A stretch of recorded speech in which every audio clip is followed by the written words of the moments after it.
দেশকে অস্থিতিশীল করতে নতুন করে নির্দেশনা আসছে বিদেশে পলাতক আওয়ামী লীগ নেতাদের কাছ থেকে। তাদের মূল টার্গেট জাতীয় সংসদ এবং 4টি বিশ্ববিদ্যালয়ের ছাত্র সংসদ নির্বাচন ভণ্ডুল করা। পরিস্থিতি মোকাবিলায় প্রয়োজনীয় পদক্ষেপ নিতে পুলিশের সংশ্লিষ্টদের কঠোর নির্দেশ দেওয়া হয়েছে। সোমবার দুপুরে পুলিশের আইজি বাহারুল আলম এবং ঢাকা মেট্রোপলিটন পুলিশের কমিশনার শেখ সাজ্জাদ আলীর মধ্যে অনুষ্ঠিত জুম মিটিংয়ে এসব বিষয়ে বিস্তারিত আলোচনা করা হয়।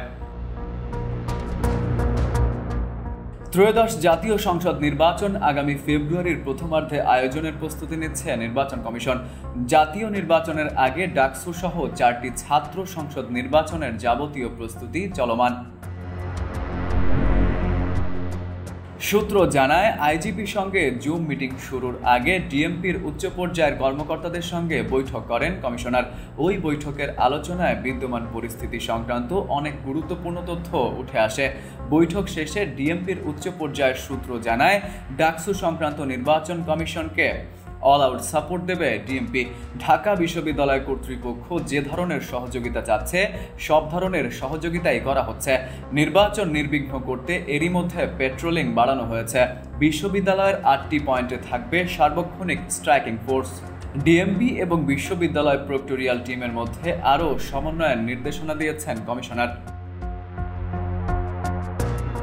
কমিশনার আর কি নির্দেশ দিয়েছেন জানতে চাইলে সংশ্লিষ্ট সূত্র জানায়, নিষিদ্ধ ছাত্রলীগ যাতে বিশ্ববিদ্যালয় ক্যাম্পাসে প্রবেশ করে অপতৎপরতা চালাতে না পারে সে বিষয়ে কড়া নির্দেশনা দিয়েছেন। ডাকসু নির্বাচন ঘিরে বিশ্ববিদ্যালয়ের ভেতরে একটি মিডিয়া হাউস তৈরির পরামর্শ দিয়েছেন তিনি। আইজিপি ও ডিএমপি কমিশনারের আলোচনার বিষয়বস্তু জানতে চাইলে সূত্র জানায়, নির্বাচন বানচাল করার ষড়যন্ত্র করছে কার্যত নিষিদ্ধ আওয়ামী লীগ। তারা যে কোনো মূল্যে দেশকে অস্থিতিশীল করতে চাচ্ছে। রোববার ধানমন্ডি 27 নম্বরে আওয়ামী লীগ যে মিছিল করেছে সেটিও ছিল ষড়যন্ত্রের অংশ। মূলত দেশকে অস্থিতিশীল করার নির্দেশনা এসেছে ভারত থেকে। পুলিশ সদর দপ্তরের সূত্র জানায়, গুজব প্রতিরোধে সর্বোচ্চ সতর্ক থেকে দায়িত্ব পালনের নির্দেশ দেন আইজিপি বাহারুল আলম।